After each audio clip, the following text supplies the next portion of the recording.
ঈদ উপলক্ষে দুস্থ ও হতদরিদ্রের জন্য ভিজিএফ চালের কার্ড ভাগাভাগি নিয়ে বিএনপি দুপক্ষের মধ্যে বাধে তুমুল সংঘর্ষ।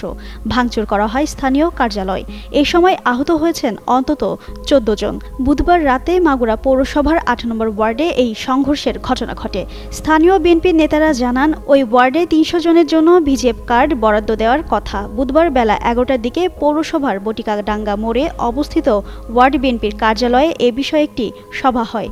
এই সময় আবুল হোসেন নামের এক বিএনপি কর্মী এসে কেন তাকে মিটিংয়ে ডাকা হয়নি বিষয়টি তুলে ধরে কার্ডের অংশ দাবি করে তর্কে জড়িয়ে পড়েন। মূলত এ ঘটনাকে কেন্দ্র করেই সন্ধ্যার পর সংঘর্ষে জড়িয়ে পড়ে দুই পক্ষ। এদিকে সংঘর্ষের খবর পেয়ে পুলিশ ও সেনা সদস্য ঘটনাস্থলে পৌঁছে পরিস্থিতি নিয়ন্ত্রণে আনেন। পরে র্যাব সদস্যরাও সেখানে যান। ঘটনার পর থেকে এলাকায় অতিরিক্ত পুলিশ মোতায়েন আছে। মাগুরা অতিরিক্ত পুলিশ সুপার শাহ শিবলি সাদিক বলেন, এলাকায় পুলিশ মোতায়েনের পাশাপাশি র্যাব এবং সেনা সদস্যের টহল রয়েছে। বর্তমানে পরিস্থিতি নিয়ন্ত্রণে আছে। ঘটনাস্থল থেকে কয়েকজনকে আটক করা হয়েছে।